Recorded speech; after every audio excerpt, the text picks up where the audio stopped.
Well, it's about that time of morning. Ron's got his Cummins, I got the T, Mark's got his 10, and then I think Matt's around the corner here putting fuel in his Magnum.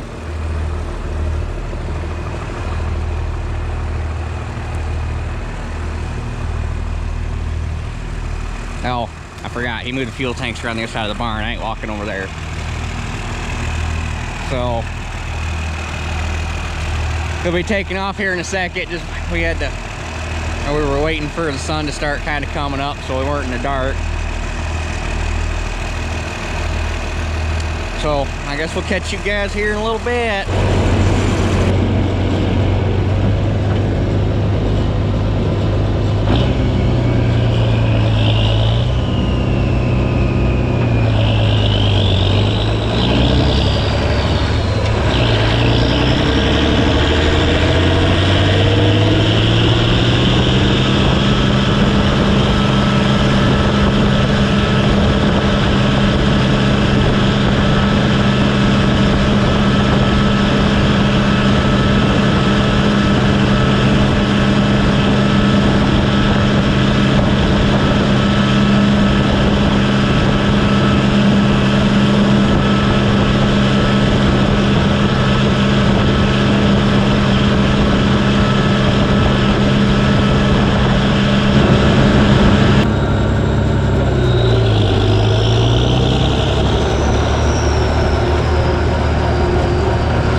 I thought they were 70-something factory. Yeah, thank you. 5,000s are 7,000's got bigger injectors and turbochargers on the factory. That's the difference. He caught the shift just right. I don't think he could have timed that any better if he tried. I think he should have pulled it a little sooner. Because you lose too much momentum.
Listen, Becky, Lobstick, and Stevensville, and John Deere 4010.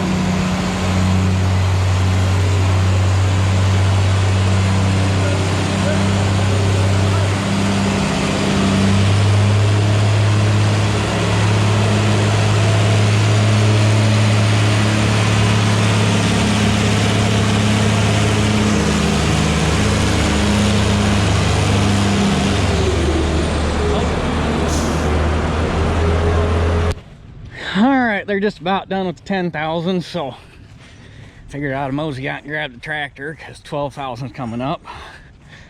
I was looking at the names on the board. It's gonna be a tough class. There's a lot of hot tractors in it.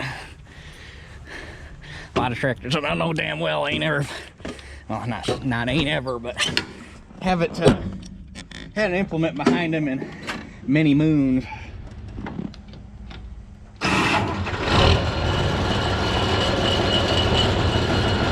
I need to pull the starter off this thing. It's grinding. I think the Bendix is sticky, and I think it's taking it a second to throw it out.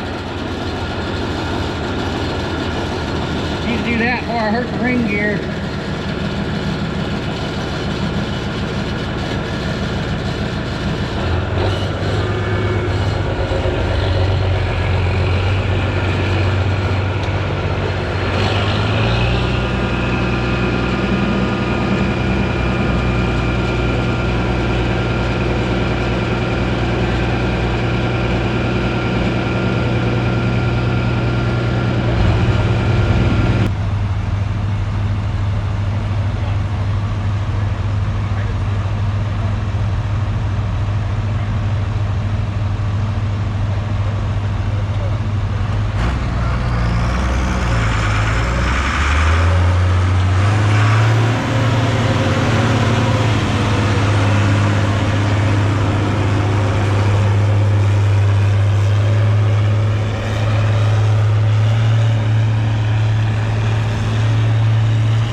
shift when it made a shift when it switched clutch packs.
Technology every day.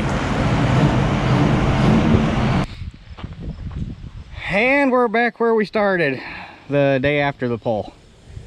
I didn't have time to finish up the video yesterday because we had just enough time after the pull got done to run all the tractors home, and then we turned around and went back up for the night pull, which is the NTPA, actual NTPA sanctioned event. So although that one ain't what it used to be, but tell you what, that Wagner was something else. He definitely saved the best for last. Tyler took 2 hours to drive that thing all the way up there to the pole, and then 2 hours to drive it all the way back home. So I dare say he got his money's worth out of it. And he was light for they stuck him in the, weighed 29,000. They stuck him in the 36,000 pound class, and he was in with that Agco and a John Deere 8630.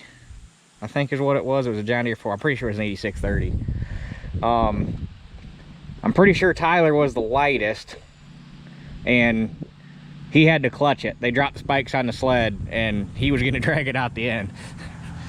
But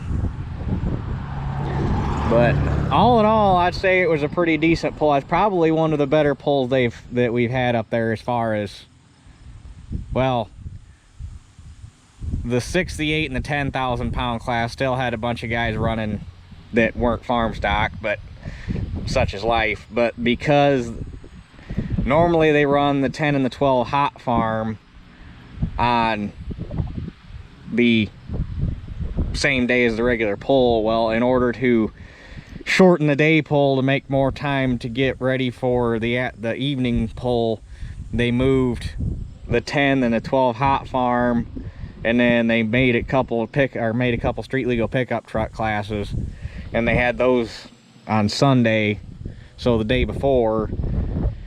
So all the guys that would normally pull the 10 and the 12 no speed limit class and then turn around and come back and pull in the 10 and the 12 farm stock class, they had already done their pull. They didn't come back, so it kept the riffraff out of the farm stock from about the 10,000 pound on up. So, like, I mean, there were still a couple in the 10,000 pound class that, in my opinion, should not be pulling in the farm stock class, but what can you do about it? But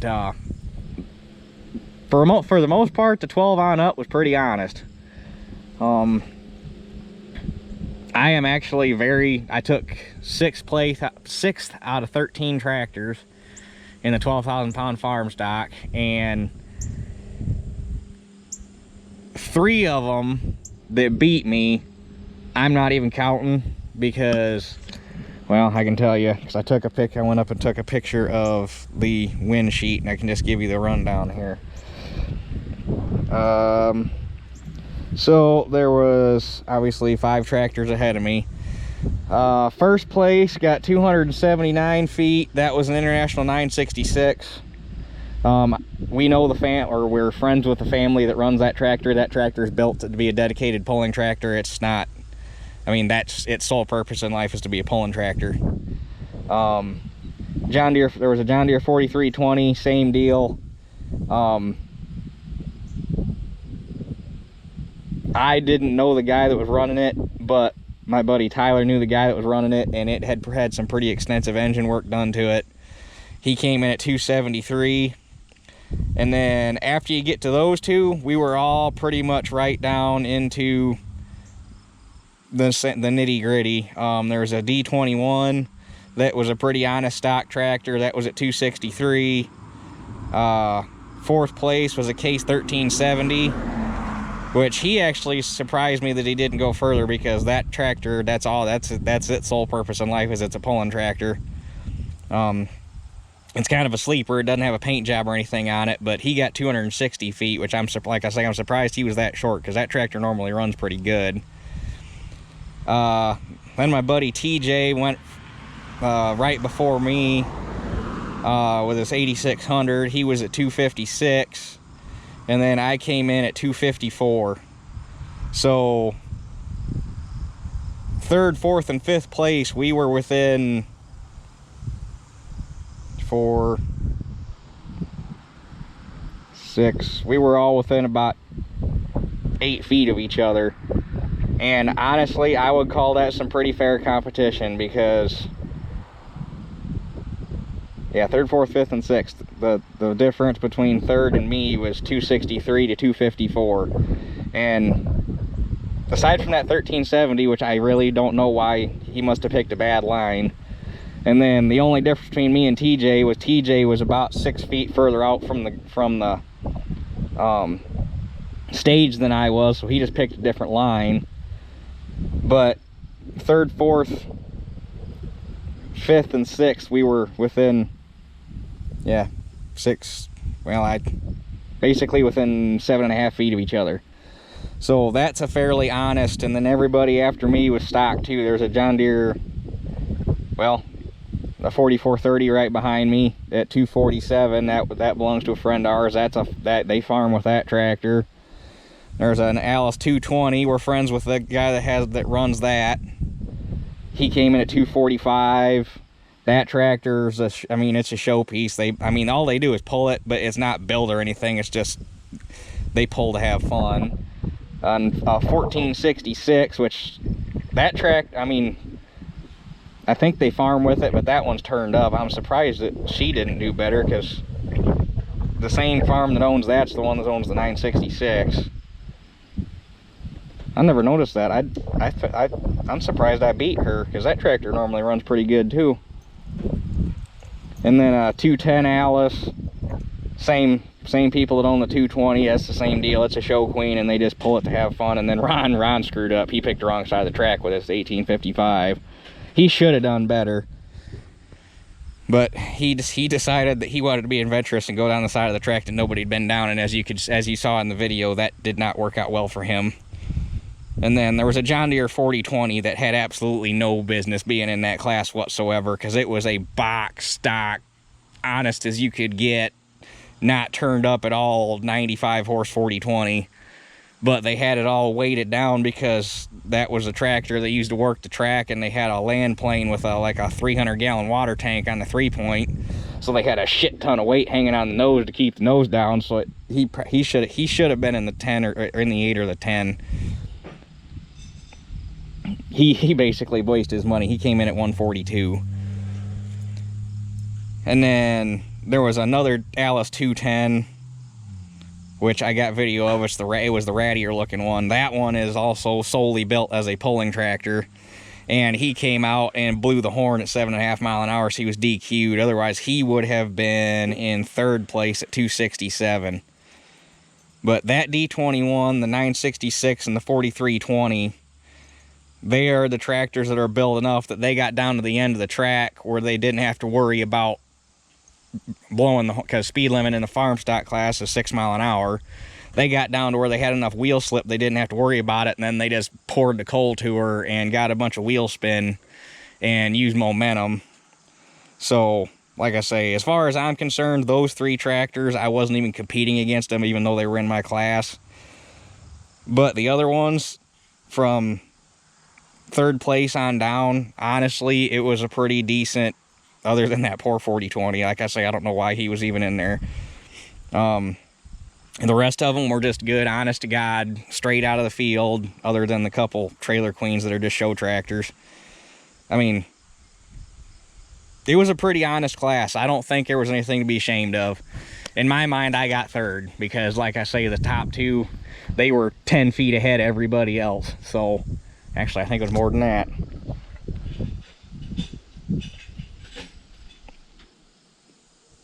And everybody else was basically, there was a sticky spot right in front, or right in front of the stage, and if you, it had a wave in it, and if you picked the right line, you could muscle your way into it a little further. And if you picked the wrong line, the sled would stick on it. Actually, I think it was more of a hump. Because if you looked, it probably didn't show up on camera, but you could see it when you looked at it with the naked eye. There was like a hump built right in front of the stage, and it was kind of fatter toward the grandstand, and it kind of tapered. And it's almost like once the tractor started to break over that hump, it set the pan down. And if you didn't have enough traction to drag the pan up over the hump and get back on flat ground, it's like that stuck you. Because you could especially probably see it later in the video where I was standing, or when I was sitting right across from the stage catching all the big tractors coming down, and they were all basically sticking right in the same spot. That was basically the spot that was catching everybody. And like I say, the 2 guys that won my class were the guys that could get to that spot, didn't have to worry about breaking the speed limit, and could just pour the coal to it and just use sheer wheel speed to try to drag it up over the hump. Where the rest of us farm stock guys didn't have the option for wheel speed, so we had to brute force it, like me. This thing, she was stuck like glue, wasn't spinning in a lick until the front end came up off the ground. So I think what I want to do for next year, because I need more weight, well, I need to do one of 2 things. I either need more weight on the nose, or I need to move my hitch point forward. And the only other way I can get more weight on the nose, I got 4 sets of wheel weights on the inside of the rear wheels. But I really don't want to have to take the wheels off to take the wheel weights off, because I don't like the way the wheel weights look on the outside of the wheel. That's why I put them on the inside. Because the thought for this tractor is not tractor pulling. It's supposed to be a farm tractor. But if I can build a different pulling hitch, because right now my hook point's here, and you're allowed 18 inches back from the center of the axle to the point where the hook drops in. So basically the way my drawbar cradle is, I cannot get inside that 18 inches. So if I can build or if I can get a drawbar that, and I don't think I got a decent picture of it. Ron's got one like what I want to build on my 1855, or on his 1855. But it's just a drawbar that stubs out to about here, and then there's a loop welded on it, so your hook point is actually here, so your hook is moved forward probably damn near 6 inches. So right now, if you look across, my hitch is basically even with the crest of the back tires. So if you can move it inside the back tires, that's that much harder. The sled has to try to pull down to get the front end off the ground. So and that's why they got your rule, they have to be so far back, because eventually you get to the point where the sled has no, you would basically lose no advantage on the sled. So to keep everybody fair, plus for safety reasons, plus there's no tractor that you can get the drawbar right up under the front axle anyhow. But so if you can get that hitch point inside the rear wheels, A, you're going to get more weight transfer, and B, it's going to be harder to pull your front end up, so you're going to be able to keep your front end down easier with less weight. So I think before I go through the trouble of taking wheel weights and shit off and trying to move weight around, what I'm going to do is try to build a different drawbar, because it's easy. You just loosen those 2 bolts on my saddle and take the pin out, you slide one out, you slide one back in, wham bam, you're done. So that's what I want to try, is a different drawbar. Do that, see what it does, and then adjust from there, because honestly, she was weighted pretty damn good. Because when you're tractor pulling, you actually do not necessarily want your front end on the ground. You want your front end, you want your tires to just come up and bobble. If your tires are just off the ground, that means you are basically getting 100% of the weight you're getting from the sled and 100% of the weight of the tractor on the rear wheels, but you're maintaining your drawbar height. That is where you're going to get the most traction you can possibly get, is when your front wheels, like, you just got the ribs just barely bouncing. So that's kind of what I want to try. Otherwise, we're gonna have to move some weight so I can get some more weight on the front end of the tractor. But man, she hooked up good, and she had plenty of power. She wasn't hurting for power at all. There was a sticky spot right as you move from the sunlight inside of the grandstand, and that was there throughout the whole day. And you can probably hear, or well, that's when I made my first downshift, was just pull through that spot. And then when I made my downshift, the front end came up, set back down. And then from that point on, it started to bobble, and then from there it just kept going up and up and up. And basically, as soon as my front end got about 6 inches off the ground, I could feel the sled weight starting to leave the tractor, which it's hard to describe to somebody who hasn't pulled a tractor, like pulled a tractor on a sled before. You can feel it when you start to brake. And at that point, I was basically just brute forcing the sled with traction until I ran out of traction. So what I should have done, and I didn't do it because I was worried I wasn't going to get my RPMs back, I should have bumped the throttle back, because you can play with the throttle, and if you lose enough RPMs, it'll set the front end back down, and then you can slowly work your way back into it. Sometimes it doesn't work, sometimes it does. Sometimes you get back into it, you'll just lift the front end right back up. But it's a double-edged sword, because if you drop enough RPM to set your front end down, you need to make sure you got enough ass behind you that you can get that RPM back. Otherwise, you bring the throttle back up and you just keep losing RPM, which is exactly what you don't want to happen. So if I'd have tried it, might have done a little better, might have done worse. I don't know. It's one of them deals, I don't pull the tractor enough to know how it's going to act. Well, and I have never pulled it set up with duals, and I've never pulled it set up like this before, which I think this is the way to go, because like I say, damn, she bit good.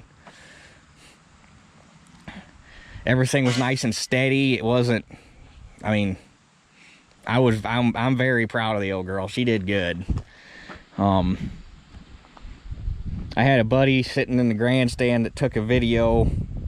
He did it on Snapchat, and then he saved it and sent it to me, and it looked really good when he took it, but unfortunately, probably through all the transfer process, it got all pixelated. But I'm gonna throw that here on the end so you can see what it looked like from the sidelines. I like I say, it's pixelated because it went from Snapchat to saved on his phone to sent in a text to save on my phone, and apparently that was too many steps and the video quality suffered, but it's better than nothing. So